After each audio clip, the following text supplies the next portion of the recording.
Oh, look who's hiding in the sofa. Hindi nakaupo sa sofa, kundi sumiksik sa loob ang isang lalaking tinutugis sa United Kingdom. Hindi dinitalya ng pulisya ang kasong kinasasangkutan ng inaresto. Walang pahayag ng lalaki na dinala na sa kulungan. Narito ang iba pang balitang tinutukan ng 24 Oras Weekend.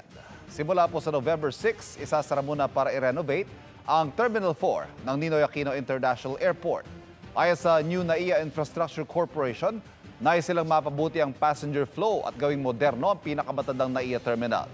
Pansamantalang ililipat ang mga apektadong airline sa NAIA Terminal 2. Inaasahan magbubukas muli ang NAIA Terminal 4 sa February 2025. Hinabol ng saksak na isang security guard ang isang lalaki sa BGC sa Taguig. Ang ugat ng habulan, selos. Nakatutok si Jomar Apresto.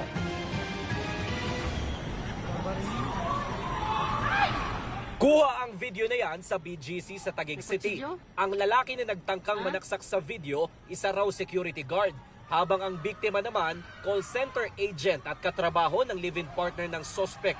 Ayon sa pulisya, susunduin sana ng suspect ang kanyang live-in partner. Susurpresahin niya pa sana ito ng bulaklak. Pero nasurpresa daw ang suspect dahil magkasabay na lumabas ng elevator ang biktima at ang kanyang live-in partner na dati na niyang pinaghihinalaang may relasyon. Doon nag-umpisa yung jealous niya na parang tingin niya yung pagdududa niya is totoo. That's why nilabas niya na yung kutsilyo niya. So, luckily itong victim natin is nakatakbo, nakaiwas doon sa mga saksak na binigay ng suspect natin. Nakapasok naman sa labi ng isang gusali ang biktima at dito na nahuli ng dalawang gwardya ang suspect. Tinanong ko yung suspect natin, yun na nga is parang wala na daw spark yung relationship nila. And then siguro may nakikita rin siya na laging nasa cellphone yung kalibin niya na dati hindi naman daw ganun.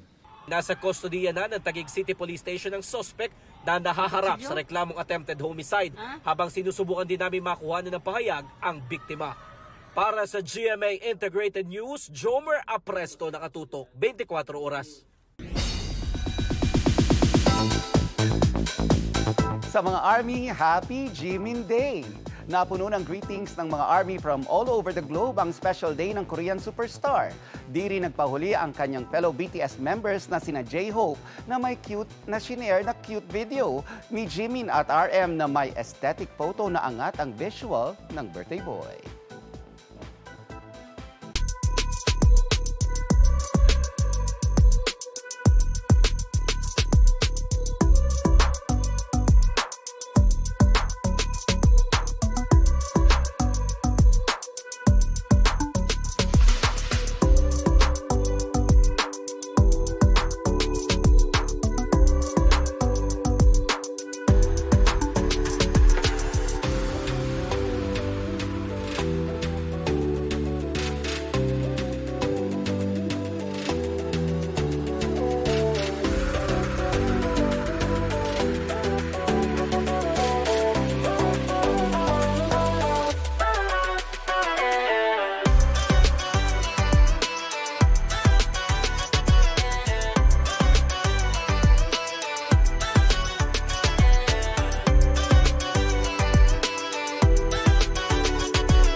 Mga kapuso, patuloy na tumutok sa mga balita. Mag-subscribe sa GMA Integrated News sa YouTube.